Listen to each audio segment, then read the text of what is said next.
نبی پاک صلی اللہ علیہ وسلم کے ساتھ جو کچھ ابو جہل نے کیا حضور نے اس کا ذکر فرمایا فرعون بھی بڑا ظالم تھا، پر یہ جو میرا فرعون ہے یہ اس سے بھی سخت ہے۔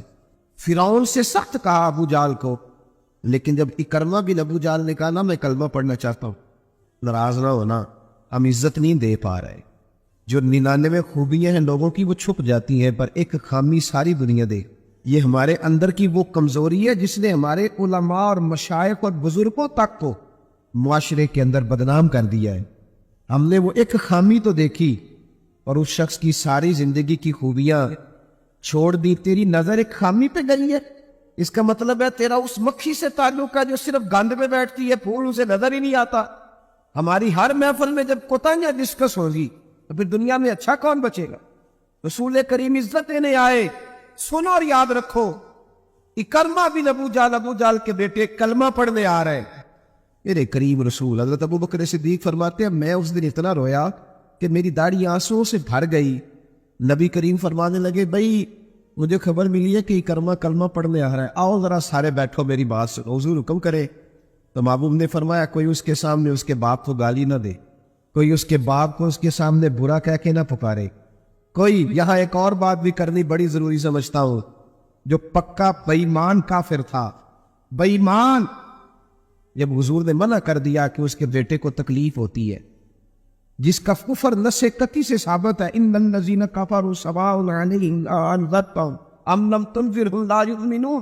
اس آیت کی تفسیر میں جہاں بھی آپ کھولیں گے پہلا نام ابو جہل کا ملے گا، جس پر نص آ گئی کہ اس کی قسمت میں کفر ہے۔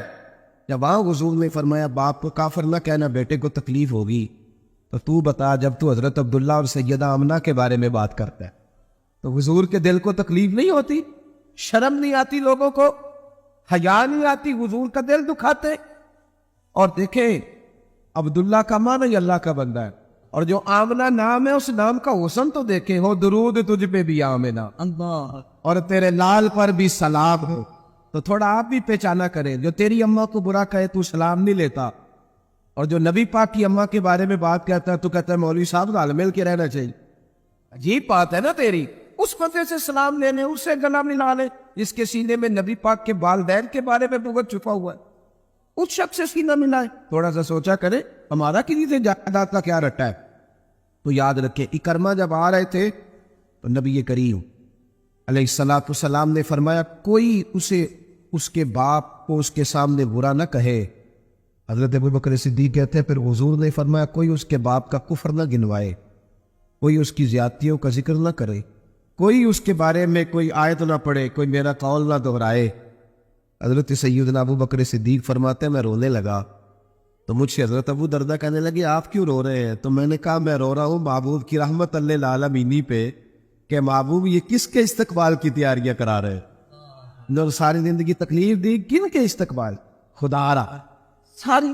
اب یقین کریں آپ بیٹھ جائیں کسی مجلس میں، ناراض نہ ہونا، علماء نیک لوگوں کی بات نہیں کرتا، اپنی اور آپ کی کر رہا ہوں۔ ہم کسی محفل میں بیٹھ جائیں نا، ہم نے اب گناہوں کے نام بدل لیے، جھوٹ کا نام ہم نے بہانہ رکھا ہے، میں بہانہ کر چڑھے، حالانکہ سچی بات کیا ہے؟ جھوٹ بولا۔ اور یہ غیبت کا نام ہم نے بدل کے گپ شپ رکھا ہے، تھوڑی دیر گپ شپ کریں۔ وہ گپ شپ کیا ہے؟ بڑے بڑے مذہبی لوگ میری طرح تھے، جبہ و دستار، وہ ساتھ والی، اتنا اپنی جماعت کی تبلیغ کرنا ضروری نہیں سمجھتے جتنا ساتھ والی جماعت پہ تنقید کرنا ضروری سمجھتے۔ یوں لگ رہا جیسے مقابلہ چل رہا ہے مذہبی لوگوں کا آپس میں، ہر آنے والے کو اور ہر ملنے والے کو اور ہر جس آدمی کا نام ہے اس کی کوئی نہ کوئی کوتاہی تلاش کر کے رکھنا ہمارا وتیرہ بن گیا ہے۔ اس مزاج کو بدلنا پڑے گا، جب یہ مزاج بدلے گا تو معاشرے میں حسن پیدا ہو۔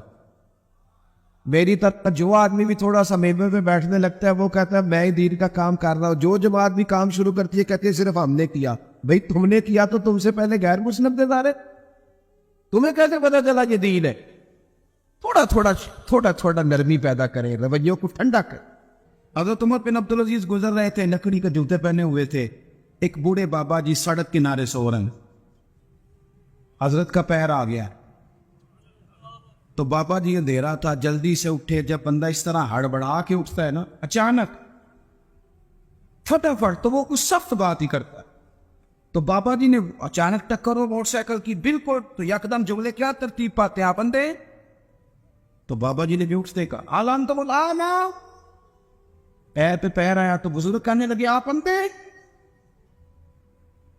بڑی سخت بات تھی، معمولی آدمی نہیں، بادشاہ ہیں، اور اکیلے نہیں، 4-5 سپاہی ساتھ ہیں، ہاتھ میں تلواریں ہیں، نیزیں ہیں، برچیاں ہیں، اور یہ وہ دور تھا کہ وہ بادشاہ کہلاتے تھے لوگ، جمہوری حکومتیں نہیں، ان کا سکہ چلتا تھا۔ اتنے بڑے آدمی کو کہہ دیا آپ اندھے؟ اس نے کہا اندھے؟ حضرت عمر بن عبدالعزیز نہ ہلکا سا مسکرائے اور مسکرا کے کہنے لگے نہیں بزرگوں، مجھے نظر آتا ہے۔ وہ جو ساتھ تھے نا سپاہی، چائے سے کیتلی ہمیشہ زیادہ گرم ہوتی ہیں، ان سپاہیوں نے تلواریں نکال لی۔ آپ نے فرمایا تمہیں کیا ہوا؟ کہنے لگے حضور اس نے آپ کو اندھا کہا ہے۔ آپ فرمانے لگے نہیں انہوں نے تو نہیں کہا۔ کہا جناب کہا ہے؟ فرمایا نہیں کہا۔ کہا جناب کہا ہے؟ فرمایا بابا جی باتیں تم سے کر رہے تھے مجھ سے کر رہے تھے؟ کہا حضور وہ آپ سے کر رہے تھے۔ تو فرمانے لگے نادانو، انہوں نے مجھے اندھا نہیں کہا، بلکہ وہ تو استفہامیہ جملہ تھا، انہوں نے پوچھا ہے کہ آپ اندھے تو نہیں؟ تو میں نے کہہ دیا نہیں مجھے نظر آتا ہے، اس میں جھگڑے والی کون سی بات ہے؟ یعنی جتن تے ہر کوئی کھیڈے نا، کبھی آرن بھی تے کھیڈ فقیرا، اور جتن دا ملک بھی پیندی آرن دا ملک ہیرا۔ کسی جگہ کوئی ایسا سٹیٹس ہو، کوئی ایسی جگہ ہو، آپ ہر مقام پہ اگر جہالت ہی کریں گے اور جائنوں سے ہی آپ بحث کریں گے تو وہ وہیں کے وہیں رہ جائیں گے، پھر تو آگے بڑھ ہی نہیں سکتے، کوئی کام آپ سے ہو ہی نہیں سکتا۔ نبی کریم صلی اللہ علیہ وسلم تشریف فرما ہیں، جناب صدیق اکبر ہیں، ایک بندہ بار بار حضرت صدیق اکبر رضی اللہ تعالیٰ عنہ پہ تنقید کرتا، بار بار، حضور خاموش ہے۔ جب اس نے حد کر دی تو حضرت صدیق اکبر بولے، فرمایا تو غلط کہہ رہا ہے، میں اس طرح کا نہیں۔ آپ نے بات کو گہرائی سے سمجھ لے اور خدا را ضرور سمجھنا، اسے تقریر نہ سمجھنا، جذبات کا اظہار کروا۔ ایسے تلخ تلخ لوگ، آپ یقین کریں ہم عقیدہ لوگ، ایک عقیدے، ایک نظریے کے، ایک جماعت کے لوگ، لیکن ایک دوسرے سے دوریاں۔ ہمارے رویوں نے اس طرح کر دیا ہے کہ ایک شخص اکیلا ہی زندہ ہے، بس وہی ٹھیک ہے، اس کے علاوہ کوئی بھی نہیں۔ اتنی دوری، یا وہ امت جس کی 80 صفیں ہونی ہے قیامت کے دن، جو نظر آئے گی پوری دنیا میں کہ یہی امت ہے، وہ اس طرح ٹوٹ ٹوٹ کے بکھر رہی ہے۔ ہم درگزر کرنے کو تیار ہی نہیں، وہ باتیں کر رہا ہے۔ جب حضرت صدیق اکبر نے جواب دیا تو کریم محبوب اٹھ کے چلے گئے۔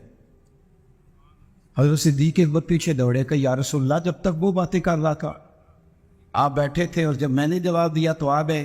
حضور فرمانے لگے ابو بکر تیرے سرانے رب نے فرشتہ کھڑا کیا تھا، اللہ کرے آپ کو سمجھ آئے، تیرے سرانے فرشتہ تھا، جب وہ بولتا تھا تو تیری طرف سے فرشتہ جواب دیتا تھا۔ فرشتہ بول رہا تھا جبھی تو میں بھی چپ تھا، فرشتہ تیری طرف سے جواب دے رہا تھا۔ اور فرمایا جب تو بولا ہے تو فرشتہ چلا گیا تو میں بھی اٹھ کے آ گئی۔ دیکھیں ہم کوئی لوارث نہیں، خدا رسول والے ہیں، ایسا نہیں ہے کہ کہیں چپ کر دیں گے تو ہمارا وارث ہوئی گئی۔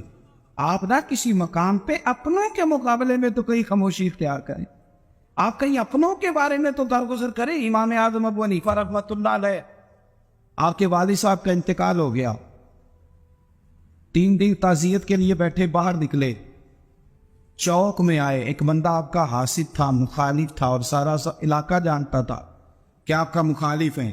جب آپ باہر نکلے نا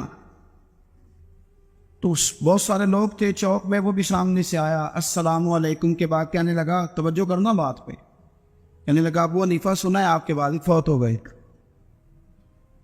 سب جانتے ہیں مخالف ہے، حاسد ہے، اور حسد کی وجہ سے مخالف ہے، سب کو پتہ ہے، اور حسد بڑی بری چیز ہے، وَمِن شَرِّ حاسد اذا حسد، اس کے شر سے اللہ ہم سب کو محفوظ اس شریر کا آتا۔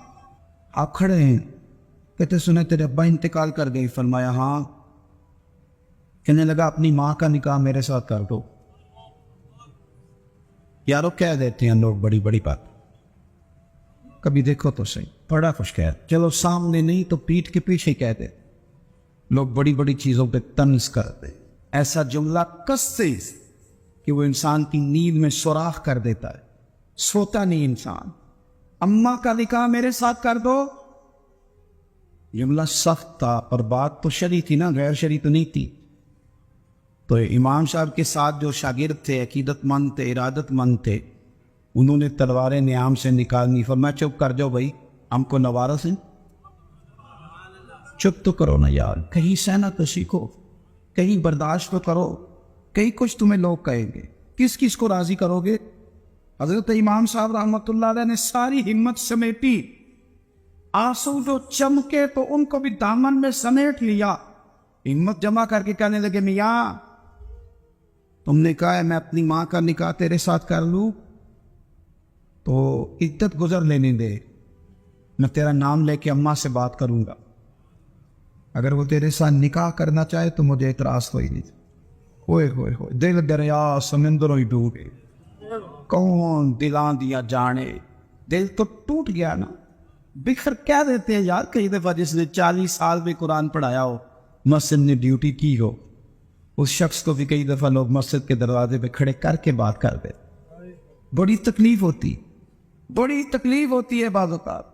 بڑے بڑے لوگوں کو لوگ کیا گزرتے، حضرت امام صاحب فرمانے لگے عدت بیت لینے دے، تیرا نام لے کے بات کروں گا، تیرے ساتھ نکاح کرنا چاہے تو مجھے اعتراض کوئی نہیں۔ یہ کہہ کے اپنے دوستوں کے بازو تھامے اگلے چوک میں گئے، وہ بندہ دھڑام سے زمین پہ گرا، اعتراض دھڑام سے گرا، وہی پرواز کر گئی۔ لوگ کہنے لگے حضور اسے کیا ہوا؟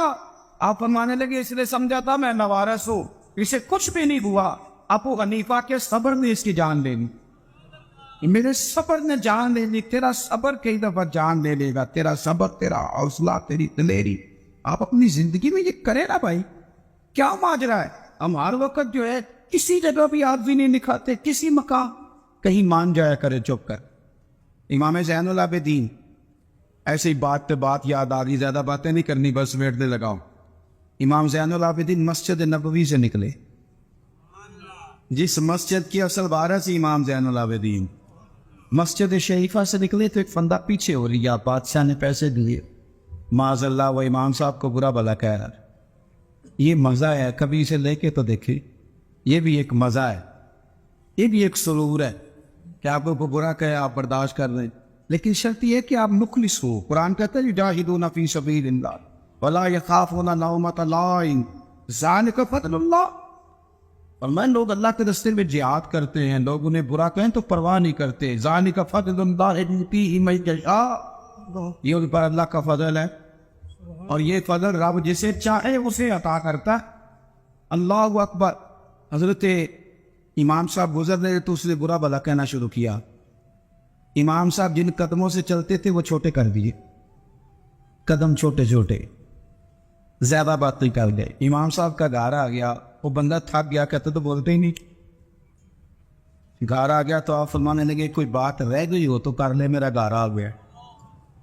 تو کہتا ہے مجھ پر تو کسی نے بجلیاں ہی گرا دی، پہلے میں نے اخلاق سنا تھا، اب میں نے اخلاق دیکھ لیا، بجلیاں گر گئی، سناٹا چھا گیا۔ جب میں سختے میں آ گیا نا، ہم تو دشمن کو بھی پاکیزہ سزا دیتے، کہتے جب میں پورے سختے میں آیا تو امام زین العابدین کہنے لگے ٹھہر جا ذرا، جانا نا، اندر تشریف لے گئے، ایک بوتل سرکے کھلائے، ایک شہد کھلائے، اور مجھے تھما کے نا، لمبی بات پھر بھی کوئی نہیں، میرے ہاتھ میں تھما کے کہنے لگے کہ لے جا، میرے دادا مولا علی نے فرمایا تھا پتر جو دروازے تک آئے اسے خالی نہیں بھیجا گا، کہ لے دادے کی مہربانی تو خیر رکھ لے۔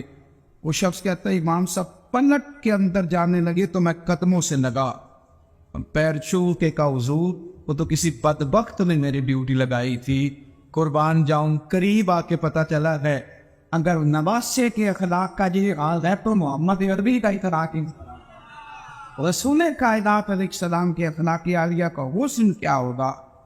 آخری بات یہ ہے کہ والذین یبیتون لربہم سجدا وقیاما، نیری تقریریں نہیں، نیری باتیں نہیں، رب کے بندے رات سجدے اور قیام میں ہوگا۔ آپ نہ لوگوں کو کتنے بھی دکھ بتائیں گے تو کمزور ہوتے جائیں گے، جتنا آپ لوگوں کے سامنے اپنی پریشانیوں کا ذکر کریں گے کمزور ہوگے، اور جتنی دکھ مسلح پہ بیٹھ کے رب کو بتاؤ گے طاقتور ہوتے جاؤ، طاقتور ہوتے جاؤ۔ آپ نہ جب رات کو بیٹھتے ہیں اور آپ کا مسلح آباد رہتا ہے، یہ موبائل یہ ساری چیزیں آپ کی جان چھوڑتی ہیں، اور صرف زیادہ نہیں، آدھے گھنٹے کے لیے